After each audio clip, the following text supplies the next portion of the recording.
They took it, didn't they? Slipped through the cracks in the digital wall, a whisper in the code, and suddenly your world feels a little emptier, a little colder. That crypto wallet, once a symbol of freedom, rebellion, a future you were building, now it's just a hollow shell. A reminder of the ghosts in the machine, the ones who operate in the shadows, feasting on the trust you placed in this system. You feel violated, powerless, another victim in their endless game of ones and zeros. But what if I told you the game isn't over? What if the trail, however faint, still exists? I'm DJ, and in 2025 the rules of their game are about to change. I'm your white hat, your guide through this digital labyrinth, and we're going to follow that trail, peel back the layers of their anonymity, and drag them out of the darkness. Let's begin. So, the void stares back at you from your screen, the balance mocking your previous confidence. Your first instinct might be panic, a frantic scramble through forums, a desperate cry into the digital ether. Stop, breathe. This is where most people falter, lost in the emotional static. The enemy counts on your disorientation, they thrive on your isolation, but you're not alone in this, not anymore. The first step is to break that isolation, to connect with someone who navigates these treacherous waters daily. You need a guide, a specialist.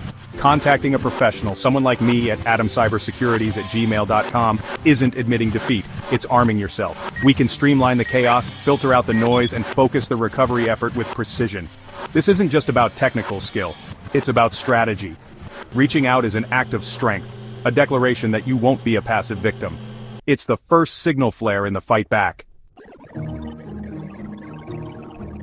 They call it a distributed ledger, a public record, immutable, transparent. But what does it really mean for you, now that your assets have vanished into it? It means the thieves, in their arrogance, have left footprints. Every transaction, every movement of your stolen crypto is etched into this public ledger. It's a scar, permanent and visible if you know how to look. They use the system's transparency to move fast, hoping you're too slow, too ignorant to follow. Mapping these transaction flows is like being a detective at a digital crime scene. We start with the point of exit, your compromised wallet.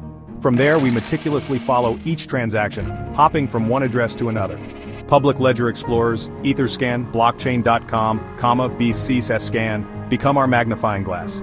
We're not just looking at amounts, we're looking at timings, connections, and patterns. Is it a direct transfer? Is it being split into smaller amounts? Is it moving through mixing services? Understanding how to use these explorers effectively is paramount. We build a map, a visual representation of the money's journey. The ledger doesn't lie, it simply waits to be understood. So, you think you've got them pinned down on one blockchain?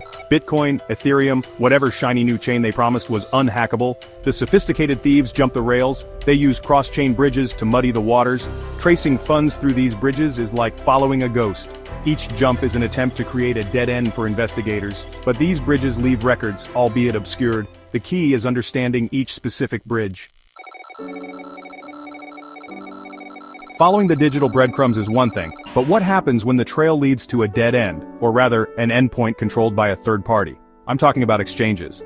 Centralized and decentralized exchanges are where thieves attempt to cash out stolen crypto, converting it into fiat currency or other assets. Identifying these exchange endpoints is crucial. It's where the digital hunt transitions into legal action, where the ghosts risk becoming tangible.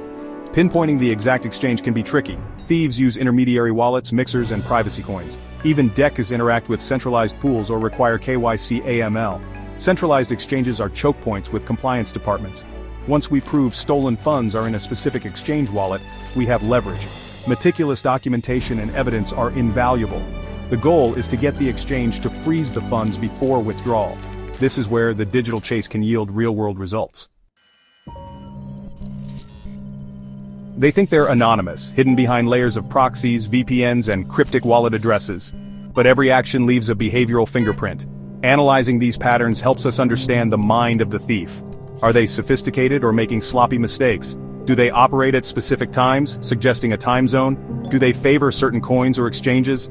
This analysis is crucial for identification and attribution. We look for patterns in their on-chain activity. Do they reuse addresses linked to other activities? Sometimes their operational security is flawed. They might use an email or IP address linked to a real-world identity. We're building a profile. Are they a lone wolf or part of a larger syndicate? Their tools and techniques reveal their sophistication. This helps predict their next moves. If they use a certain bridge or DEX, we can anticipate fund flows. We exploit these patterns to unmask them. The digital shadows are deep, and the phantoms within them are relentless. They prey on the belief that what's lost in the crypto maze is lost forever. But we've seen today that trails exist, that footprints are left, even in the most complex heists. It's not a simple path, not a journey for the faint of heart, but it's a path that can be navigated. The system they exploit is also the system that can expose them. Your stolen assets are not just gone, they are somewhere, and with the right approach, the right expertise, they can be pursued. The fight to recover your funds is a fight to reclaim a piece of your digital self, your financial autonomy. Ready to stop feeling like a victim and start fighting back? Ready to recover your funds? The first step is reaching out. Email me at adamcybersecurities@gmail.com. You'll find the link in the pinned comment below. The game is far from over.